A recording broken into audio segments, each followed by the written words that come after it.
Hi teachers அனைவருக்கும் வணக்கம். நம்ம கமெண்ட்டில் ஒருத்தர் வந்து கேட்டிருந்தாரு என்ன அப்படின்னு சொல்லி பார்த்தீங்கன்னா, யூஜி டிஆர்பிக்கு பாட்னி மட்டும் படித்தா போதுமா, இல்லை சுவாலஜியும் படிக்கணுமா சார்? நான் இப்போ தான் டெட்டு பேப்பர் 2 கிளியர் பண்ணியிருக்கேன். That's why I have doubt on this அப்படின்னு சொல்லி கேட்டிருந்தாங்க. ஸோ டெட்டு பாஸ் பண்ணவங்களுக்கு நிறைய டவுட் இருக்குது. குறிப்பாக பேப்பர் 1 படித்தவங்க பாஸ் பண்ணவங்க என்ன எக்ஸாம்ஸ் வந்து எழுதணும், அதே போல் பேப்பர் 2 படித்தவங்க பாஸ் பண்ணவங்க என்ன எக்ஸாம்ஸ் வந்து எழுதணும், அதுக்கான பேட்டர்ன் என்ன அப்படின்னு சொல்லிட்டு. ஏன்னா இதற்கு முன்னாடி யூஜிடிஆர்பி அதிகமாக இல்லை, பிஜிடிஆர்பி நம்ம வந்து எழுதியிருப்போம். பிஜிடிஆர்பியில் பார்த்தீங்கன்னா 110 மார்க்ஸ் வந்து மேஜர் இருக்கும், அதுக்கடுத்து 30 மார்க்ஸ் வந்து எஜுகேஷன் சைக்காலஜி இருக்கும், அதுக்கடுத்து 10 மார்க்ஸு நமக்கு வந்து ஜிகே இதெல்லாமே கொடுத்துருப்பாங்க. ஸோ அதுக்கும் இந்த பேட்டர்னுக்கும் டோட்டலாக நமக்கு வந்து டிஃப்ரெண்ட்டாக இருக்கும். ஸோ பாஸ் பண்ணவங்க எல்லாத்துக்குமே இந்த பேட்டர்னில் தான் எக்ஸாம்ஸ் வந்து நடக்கும். ஸோ ஃபஸ்ட்டு என்ன அப்படின்னு சொல்லி பார்த்தீங்கன்னா, பார்ட் ஏ அப்படிங்கிறது 2 பேர்த்துக்குமே காமன். ஸோ பார்ட் ஏ அப்படிங்கிறது 2 பேர்த்துக்குமே காமனு.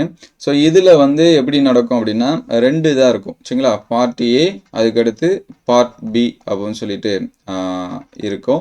ஸோ பார்ட் ஏல நமக்கு என்ன கேட்பாங்க அப்படின்னா, தமிழ் எலிஜிபிலிட்டி டெஸ்ட்டு, தமிழுக்கான கொஷின்ஸ் வந்து இருக்கும். மொத்த கொஷின் அப்படின்னு சொல்லி பார்த்தீங்கன்னா 30 கொஷின். எந்த ஸ்டாண்டர்ட் லெவல் அப்படின்னு சொல்லி பார்த்தீங்கன்னா 10th ஸ்டாண்டர்ட் லெவலில் இருக்கக்கூடிய கொஷின்ஸ். அதனால் நீங்கள் 10th ஸ்டாண்டர்டில் இருக்கக்கூடிய புக்கு, தமிழ் புக்கு நல்லா படித்தாலே போதும், நம்ம பாஸ் பண்ணிடலாம். இதுக்கான டைமிங் சொல்லி பார்த்தீங்கன்னா 30 நிமிஷம் கொடுப்பாங்க. அதே போல் பார்ட் ஏக்கும் பார்ட் பிக்கும் கேப் இருக்குமான்னா அதெல்லாம் கிடையாது சரிங்களா. நம்ம வந்து அந்த கண்டினியூவாக சேமாக ஒரே டைமில் தான் எக்ஸாம்ஸ் வந்து எழுதுகிற மாதிரி இருக்கும். 3.5 மணி நேரம் அந்த மாதிரி எழுதுகிற மாதிரி இருக்கும்.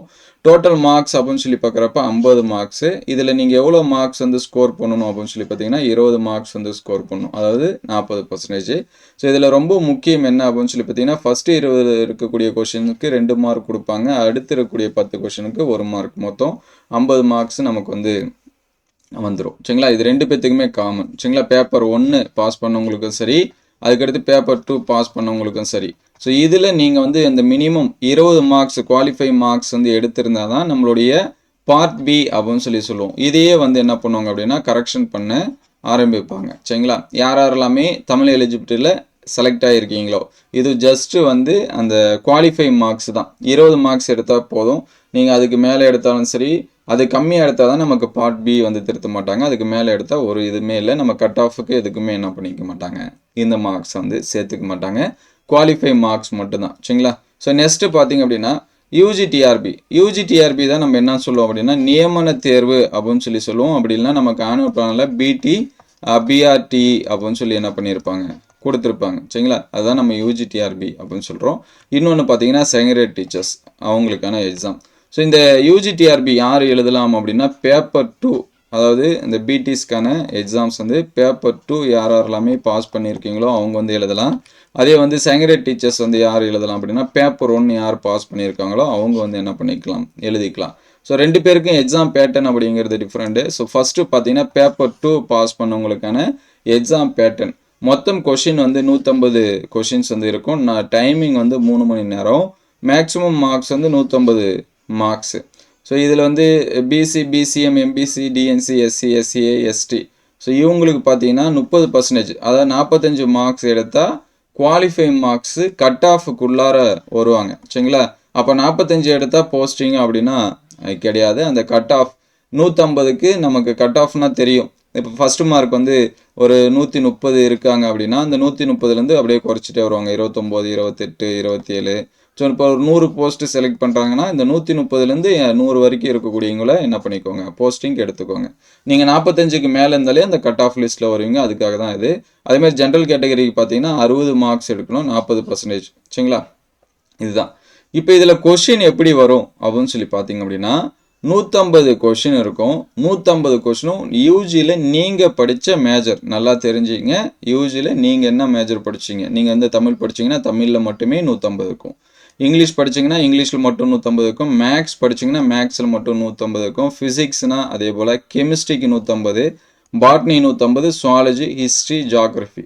ஸோ அதனால் இவர் ஃபஸ்ட்டு கேட்ட மாதிரி நீங்கள் வந்து பாட்னி மட்டும் படித்தா போதும். நீங்கள் யூஜியில் என்ன சப்ஜெக்டோ அதை மட்டும் படித்தா போதும். சுவாலஜி வந்து என்ன பண்ண தேவையில்ல, படிக்க தேவையில்ல. எல்லாத்துக்குமே அதே தான். நீங்கள் என்ன மேஜரோ, ஹிஸ்ட்ரினா ஹிஸ்ட்ரி மட்டும் என்ன பண்ணுங்கள், படிங்க. ஜாகிரஃபினா ஜாகிரஃபி மட்டும் படிங்க. சிலபஸ் எல்லாமே கொடுத்துருக்காங்க. ஆல்ரெடி நம்ம வந்து எப்படி டவுன்லோட் பண்ணுறது, தமிழ் மீடியத்துக்கான சிலபஸ்ஸு ப்ளஸ் டிஎன்பிஎஸ்சியில் நடந்த ஒரு சில இயர் கொஷின்ஸு இது எல்லாமே நம்ம என்ன பண்ணியிருக்கோம் கொடுத்துருக்கோம். நமக்கு டிஆர்பியில் நடந்த கொஷின்ஸ் வந்து கிடைச்சாலும் அதையும் அப்டேட் பண்ணுவோம். சரிங்களா? அதனால் உங்களுடைய மேஜர் மட்டும்தான் 150 மார்க்ஸு. நீங்கள் வந்து எனக்கு ரொம்ப டிலே ஆகிடுச்சு, நான் 5 வருஷமாக படிக்காமல் விட்டுட்டேன், 4 வருஷமாக படிக்கலை, எனக்கு எக்ஸாம் பேட்டர்னே தெரியாமல் இருக்குது, நான் படித்தா பாஸ் பண்ணணுன்னானே தெரியல அப்படிங்கிற டவுட் எல்லாமே விடுங்க. நிறைய பேர் இதே கன்ஃபியூஷன்லாம் இருக்காங்க. ஸோ இப்போலேருந்து படிக்க ஸ்டார்ட் பண்ணாலுமே கண்டிப்பாக உங்களால் பாஸ் பண்ண முடியும். உங்களுக்கு ஏதாவது டவுட்டு இருந்துச்சுன்னா கமெண்ட் பண்ணுங்கள். நம்ம அடுத்தடுத்து அதுக்கான சொல்யூஷன் என்ன அப்படிங்கிறத டீட்டெயில்டாக பார்ப்போம். ஸோ இதுதான் எக்ஸாம் பேட்டர்ன். சரிங்களா? அப்போ நீங்கள் வந்து இப்போ பேப்பர் 2 பாஸ் பண்ணியிருந்தாலும் பார்ட் ஏ எழுதணும், தமிழ் எழுதணும். அதுக்கடுத்து பார்ட் பியில் உங்களுடைய மேஜர்ஸில் 150 மார்க்ஸுக்கு எக்ஸாம்ஸ் வந்து எழுதணும். சரிங்களா? இதில் நீங்கள் எவ்வளோ மார்க்ஸ் எடுக்கிறீங்களோ அது வந்து கட் ஆஃப்லாம் அந்த இதில் வரும். அதே போல் கொஷின் வந்து தமிழ் அண்ட் இங்கிலீஷில் இருக்கும். உதாரணத்துக்கு பார்த்தீங்கன்னா தமிழ்னா தமிழ் மட்டும் இருக்கும், இங்கிலீஷ்னா இங்கிலீஷ் மட்டும் இருக்கும். மேக்ஸு, ஃபிசிக்ஸ், கெமிஸ்ட்ரி மற்ற மேஜர்ஸ்க்கு எல்லாமே பார்த்தீங்கன்னா 2 லாங்குவேஜ்லையுமே என்ன இருக்கும், கொஷின்ஸ் வந்து இருக்கும். ஸோ நெக்ஸ்ட்டு பார்த்தீங்கன்னா பேப்பர் 1 பாஸ் பண்ணுவாங்க செகண்ட் ரேட் டீச்சர்ஸு. ஸோ இவங்களுக்கும் பார்த்தீங்கன்னா 150 கொஷினு, 3 மணி நேரம், 150 மார்க்ஸு. அந்த கட் ஆஃப் மார்க்ஸ்க்கு வரதுக்கு 45 எடுத்தால் எலிஜிபிள். அதே மாதிரி ஜென்ரல் கேட்டகரிக்கு வந்து 60 எடுத்தால் eligible. BC, BCM, MBC, DNC, SC, SCA, ST இவங்களெல்லாம் 45 எடுக்கணும். ஸோ இங்கே வந்து பார்த்தீங்க அப்படின்னா லாங்குவேஜ் அப்படின்னு சொல்லி பார்க்குறப்ப நீங்கள் என்ன சூஸ் பண்ணீங்களோ, சரிங்களா? தமிழ்னா தமிழ், அதுக்கடுத்து பார்த்தீங்கன்னா தெலுங்கா, மலையாளம், கன்னடா, உருது இதெல்லாமே. ஸோ நெக்ஸ்ட்டு பார்த்தீங்கன்னா இங்கிலீஷ். ஸோ இது 2 பேர்த்துக்கும் வந்து என்ன இருக்கும் அப்படின்னா, சாரி, இப்போ தமிழ்னா தமிழ், அதுக்கடுத்து English, maths, science, social science. So மொத்தம் 5 சப்ஜெக்ட்டு. இந்த 5 சப்ஜெக்டும் சேர்த்து 150 மார்க்ஸ் இருக்கும். சரிங்களா? எந்த ஸ்டாண்டர்ட் லெவல் அப்படின்னு சொல்லி பார்த்தீங்க அப்படின்னா இது வந்து 1 to 5th இந்த ஸ்டாண்டர்ட் லெவலில் இருக்கும். அதே இங்கே யூஜிடிஆர்பிக்கு சொன்னது நமக்கு வந்து டிகிரி ஸ்டாண்டர்ட் லெவலில் கொஷின் வந்து இருக்கும். ஸோ அப்போ நீங்கள் வந்து 6th to 12th புக்கும் படிக்கிற மாதிரி இருக்கும், டிகிரி ஸ்டாண்டர்ட் புக்கும் படிக்கிற மாதிரி இருக்கும். ஸோ மோஸ்ட்லி இங்கே செகண்ட் கிரேட் டீச்சர்ஸ்க்கு 1 to 5thனா நீங்கள் 6th to 10th வரைக்குமே என்ன பண்ணலாம், படிக்கலாம். ஈவன் 12th வரைக்குமே என்ன பண்ணிக்கலாம், படிச்சுக்கலாம். அந்த சிலபஸில் இருக்கக்கூடிய டாப்பிக்கு ஏற்ற மாதிரி. சரிங்களா? அது வந்து பார்த்துங்க. ஸோ இங்கே வந்து தமிழ் மட்டுமே 150 கிடையாது. யாருக்கு அப்படின்னா செகண்ட் கிரேட் டீச்சர்ஸ்க்கு Tamil, English, maths, science, social science. So நீங்கள் இந்த தமிழ் கூட தமிழ் எடுத்து படிச்சிருக்கீங்களா, அல்லது தெலுங்கு படிச்சிருக்கீங்களா, அல்லது மலையாளமா, கன்னடா, உருதா. ஸோ இந்த 4 இதுக்கு ஏற்ற மாதிரி சேஞ்சஸ் ஆகும். அது வந்து உங்களுடைய சாய்ஸை பொறுத்து. சரிங்களா? அப்போ இந்த 5 சப்ஜெக்டும் சேர்ந்து தான் இந்த 150 மார்க்ஸு. ஆனால் யூஜிடிஆர்பி நியமன தேர்வுக்கு அந்த சிங்கிள் சப்ஜெக்ட்டு 150 மார்க்ஸ். சரிங்களா? அதே மாதிரி கொஷின் வந்து லெவல் அப்படின்னு சொல்லி பார்க்குறப்ப இங்கே வந்து 1 to 5th வரைக்கும் இருக்கக்கூடிய ஸ்டாண்டர்ட்லேருந்து லெவலு. இங்கே வந்து பார்த்தீங்கன்னா degree standard level 6th to 12th நல்லா படிச்சுக்கணும். அதே மாதிரி டிகிரி ஸ்டாண்டர்டில் இருக்கிறதே என்ன பண்ணணும், நல்லா படிக்கணும். ஸோ இதுதான் எக்ஸாம் பேட்டர்னு. ப்ளஸ் வந்து பேப்பர் 1 பேப்பர் 2 பாஸ் பண்ணவங்களுக்கு இந்த எக்ஸாம்ஸ் தான் நமக்கு வந்து நடக்குது.